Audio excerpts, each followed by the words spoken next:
Welcome to this episode of our podcast in Medicine and Faith. In this podcast, we're going to talk about the relevance of these two medications that are trending in the world, Tirzepatide and Semaglutide, or the GLP-1 receptor agonist and the GIP receptor agonist, or the Semaglutide. Is there relevance in the use of this medication in our health? We're going to talk to you about the mechanism of action of these medications, and to make another layer of this, we're going to explain how meditation augments the effects of these medications. This is Dr. Raul Linad from Cadenza Medical Clinic, Ave Maria, Florida.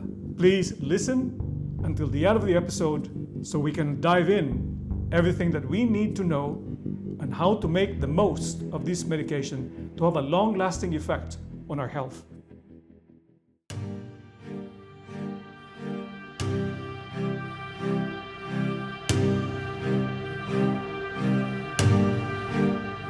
GLP-1 receptor agonist, as exemplified by Tirzepatide, has this mechanism of action.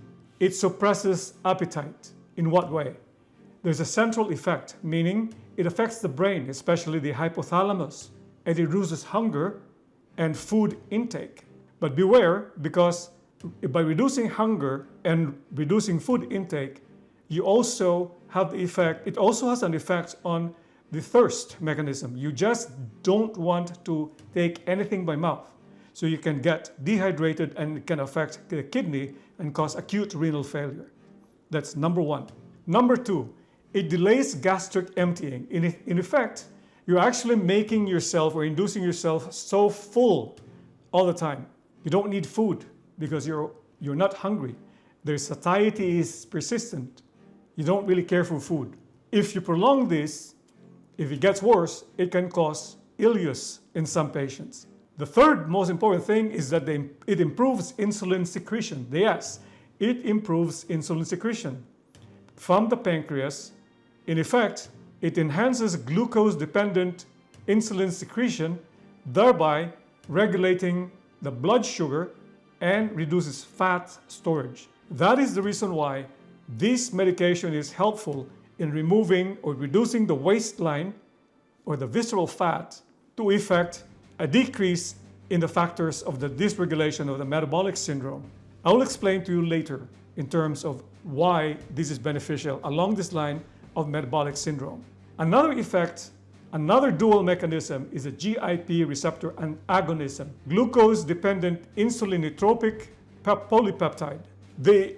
This medication, in essence, enhances insulin secretion, like the semaglutide. It is a glucose-dependent matter, meaning if you eat glucose or sugar, it improves or it increases insulin secretion so that glucose will go down. It improves insulin sensitivity. There's a difference between insulin secretion and insulin sensitivity. When a cell needs glucose, it needs the insulin to drive the glucose inside the cell or the factory. In fact, there's lack of insulin sensitivity, meaning you have insulin secretion in your body, but it is not allowing the glucose to go in. In essence, the insulin is being lazy. It's supposed to bring the glucose in or facilitate entry of glucose into the cell. Third important mechanism of action in GIP receptor agonists, or the semaglutide, is it may affect lipid metabolism. In this case, this is beneficial in reducing the visceral fat. That's why I usually don't monitor weight, because there's a shift into the muscle when your patient is exercising. I pay attention to the waist circumference, which is measured. There's usually a dramatic effect of decrease in the visceral fat. It also may explain the reason why it's beneficial for patients who suffer from NASH or non-alcoholic steatosis. This is also an effect of dumping of sugar into the liver, in essence causing inflammation and forming fatty deposits in the liver.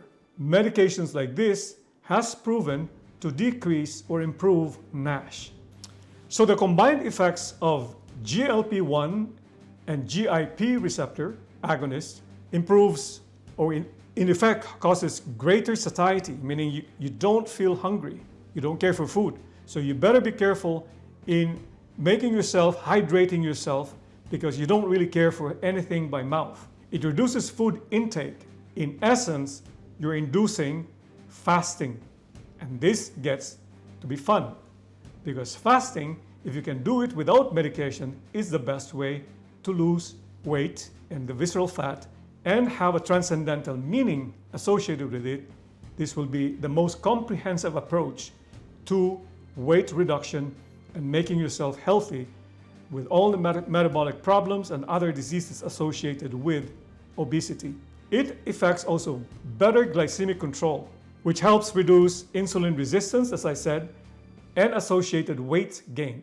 There's increased energy expenditure observed in animal models, but is still under study in humans.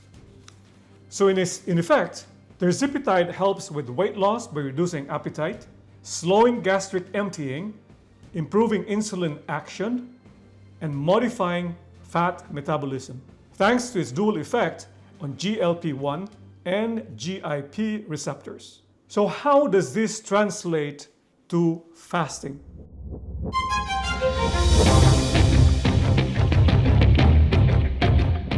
In effect, fasting without this medication improves health by this. Fasting rewires the prefrontal cortex, which is the executive control of the brain. Fasting challenges the reward system, which is the dopamine receptor, and in effect, studies have shown by functional MRI that these medications, the GLP-1 and the GIP medication, has an effect on the behavior, on how you respond to craving. There's some neuroplasticity studies associated with fasting that shows that delaying gratification in one domain, like eating, strengthens self-regulation in others, or other impulses like sexual impulse, gambling, alcohol, or opioid. So this could be a good jump start so that you can get used to fasting. So hold on tight, there's more.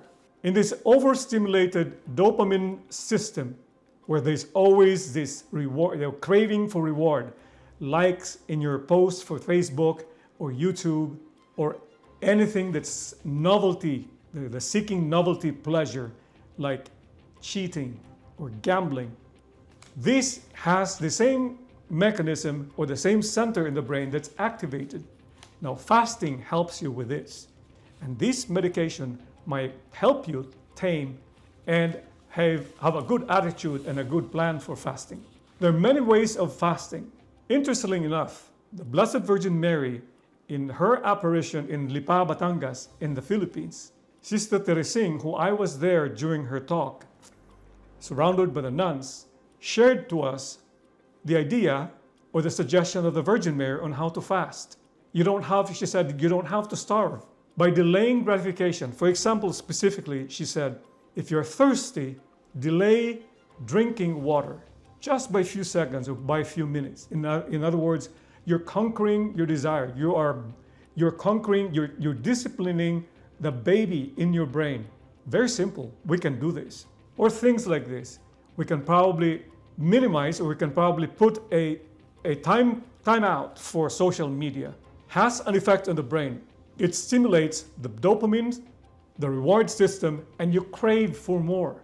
The more you like, the more you're posting, the more you're doing these funny things in the video, the more you crave for this feeling of being liked by somebody you don't even know. So be careful. You can fast from social media. And this has the same effect centrally, the dopamine reward system, which also has an effect on food intake. Most of us respond to stress by binging. And in fact, studies have shown that many people who are stressed because of increased cortisol level has this craving for hedonistic desire or craving for food. And guess what kind of food that you crave? It's the salty and the very sweet, high fructose, corn syrup laden processed food. It's the junk food.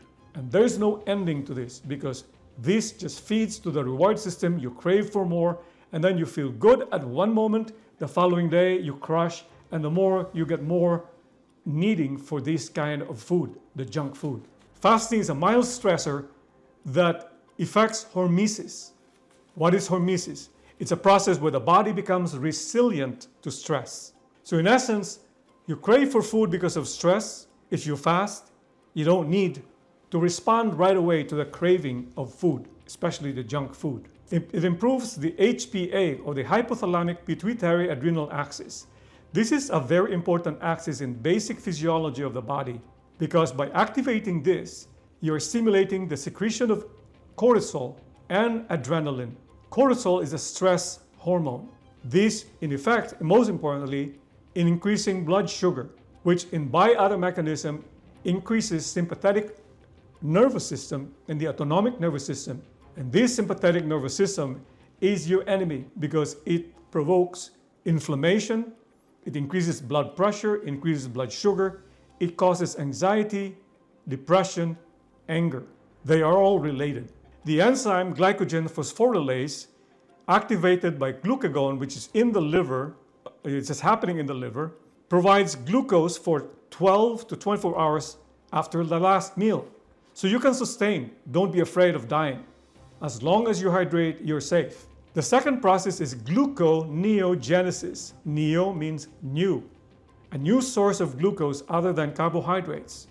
So what happens? This is after you fast 12 to 24 hours after you eat.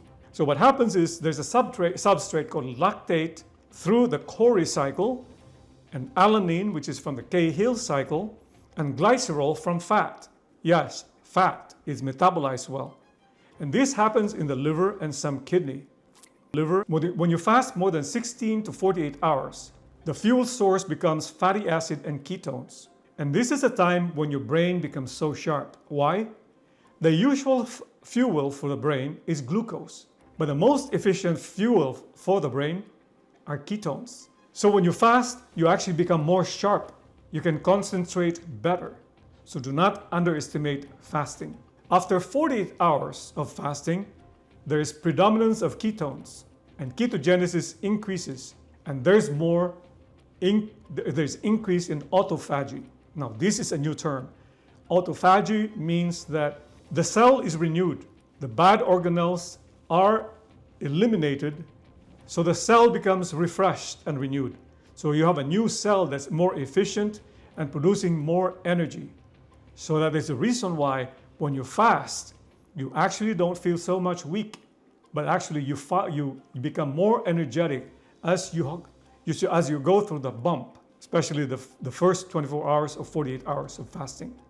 But remind you, hydrate and take care of your electrolytes and trace minerals. So talking about jump starting with fasting, Semaglutide, or the GLP-1 receptor agonist, crosses the blood-brain barrier. It activates the GLP-1 receptors in the hypothalamus and the reward-related areas, the dopamine. It reduces food cravings. So the food reward will be affected and you don't really crave again for the food. Tirzepatide, which has a dual mechanism of GLP-1 and GIP receptor agonist, does the same way as a semaglutide, but clinical results show greater reductions in cravings and food appeal. And that's probably the reason why Tirzepatide is a more preferred drug in effecting weight loss and effecting improvement of metabolic syndrome.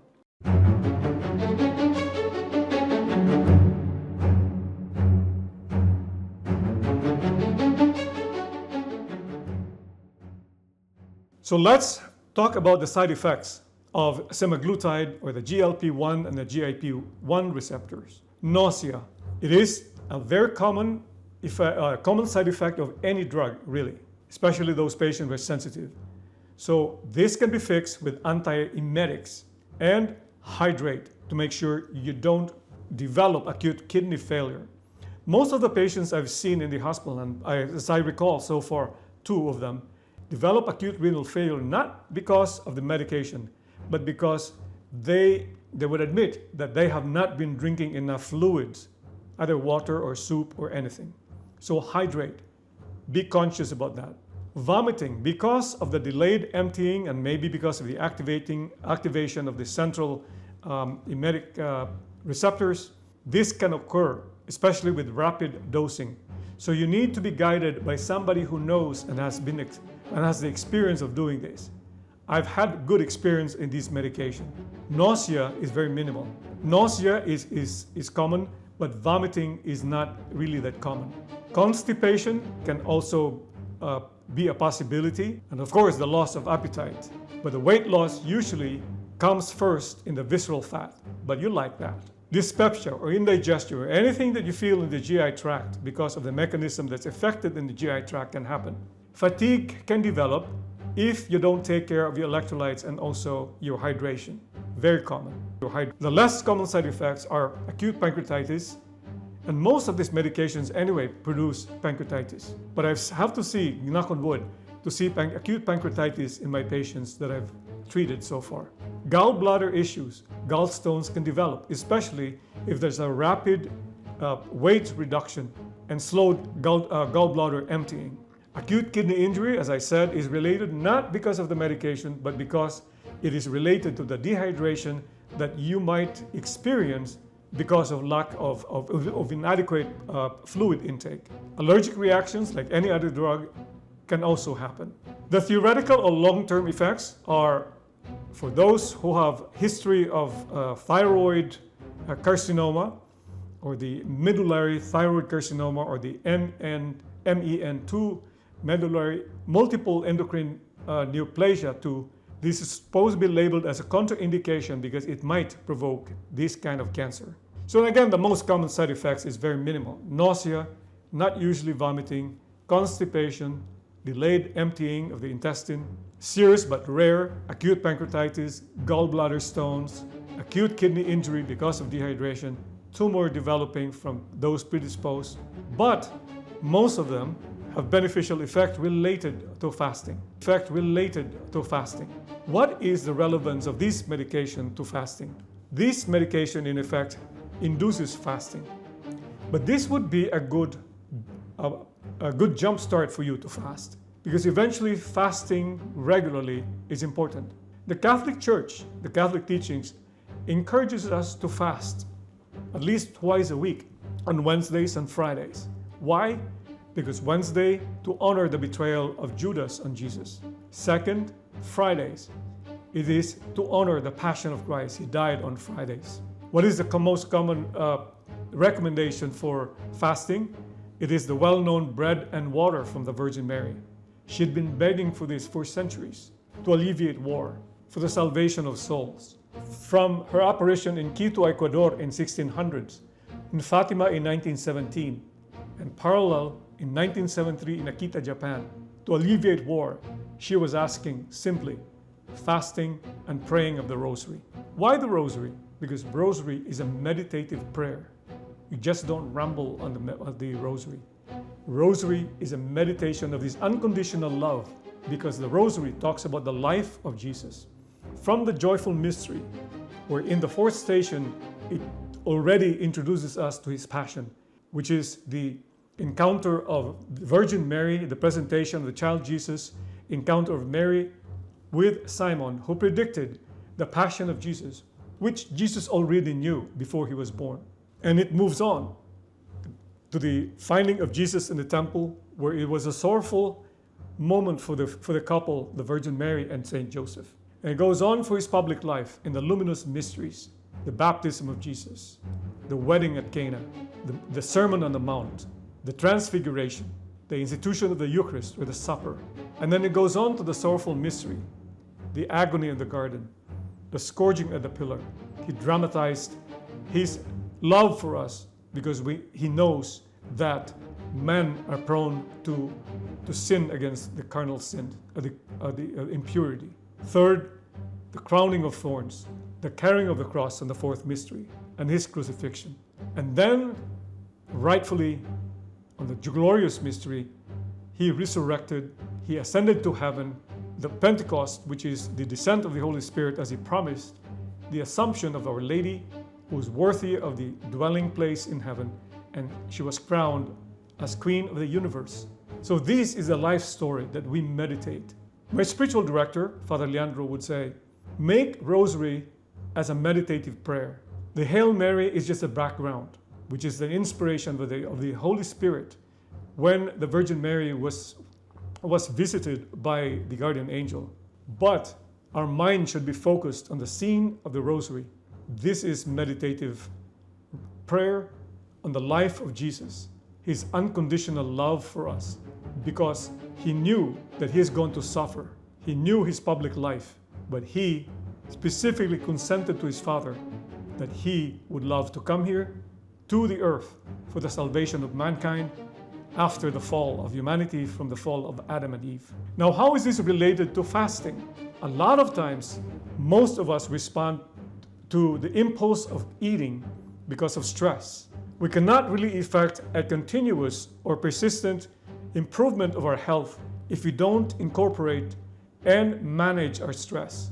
That the most important management of stress is not sitting in the beach or sorting out your problems. Well, that's one. I will tell you why. It is meditation, because there is science to it. When you meditate, you're actually decreasing your heart rate when you inhale. When you inhale, you're increasing your heart rate. But when you exhale, you're decreasing your heart rate. When you have a variation of this inhalation and exhalation, you're effecting increase in heart rate variability. Increase in heart rate variability is associated with a switch from sympathetic, your inflammation, fight, flight, to parasympathetic tone, which is resting and digestion. This is the time when your electrolytes and your trace minerals are reabsorbed better in the jejunum. Now, jejunum, as you would remember, is the seat where the microbiome is dwelling. So if you don't heal the jejunum by meditation and all those things that you give to the microbiome by increasing fiber and not eating sugar, you're effecting a long-lasting treatment or lasting effect of health in your body. The most important thing also to remember is that when you fast, especially when you're triggered already, when you jump started with this medication of GLP-1 and GIP-1 receptor, is to fast for lifetime sugar. And where is the source of sugar? Easy. High processed carbohydrates like rice, grounded rice, wheat, pasta, white potatoes. It comes in anything that's standing in the shelf to increase the shelf life. They remove the fat and they put the high fructose corn syrup to make it more delicious. And this delicious very sweet high fructose corn syrup distorts your dopamine receptors and you'll be craving for more. No wonder you'll be asking for more sausages and all those sweet drinks that you can see in the counter. Go back to nature. Eat whole food. Cook from whole meat and whole vegetables. Do away with sugar, because this will affect you. If you just rely on injection of GLP-1 and GIP receptor, which really is effective in decreasing weight loss and decreasing your waistline, for a long-lasting effect, you have to incorporate, number one, fasting from sugar. Serve your family with love, and that's with whole food prepared from your kitchen. Then you would challenge me, well, you don't know how busy we are. Then you have to think, why is the family so busy? Am I being overburdened by too much activity and lesser time for the most important thing?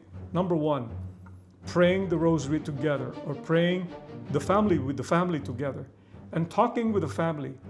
Just wasting your time at home instead of going around and looking for more activities for the children and even for the husband and wife. What in effect is happening? Less people are communicating. So now there's an isolation of these kids, relying on artificial intelligence as their companion. Then they become more stressed. The circle just perpetuates. This is not a good place for the kids to be with. Food is essential, and natural food. Fasting is great because it tames the brain. Fasting from sugar and away from processed food, bringing whole food to the table, cannot be underestimated. Losing weight without the transcendental meaning of putting a meaning towards God, uniting yourself with God, is vanity. It's pride. It's the friend of our enemy. You don't want to be in that side. When you fast, jumpstart with the fasting medication, GLP-1 and GLP-2. Get trained in fasting. First, do away with sugar and processed food, high processed food. Start cooking and start preparing food with love to your family. Then everything will just go on smoothly. It becomes natural in your lifestyle. You will see the result. Stress becomes more manageable because the brain, in effect, is rewired. The dopamine center, or the easy reward system, is tamed. So that is the reason why it will be lasting if you incorporate meditation and fasting when you use this GLP-1 and GLP-2 receptor. In effect, we have discussed about the importance of making a comprehensive approach of lifestyle change. This is very innovative medication, but it doesn't stand alone. It needs help from the wisdom of the church, from the wisdom of the heavens, to fast. The Catholic Church has taught us fast because fasting has a more powerful effect, not just on your brain, not just on your body, but also the soul. A soul that is not rested will always bother the body and ask for more junk food. This is Dr. Raul Linan. If you like this video, please like, share, drop a comment so we can discuss. I would like to learn from you. Thank you very much. Thank you very much.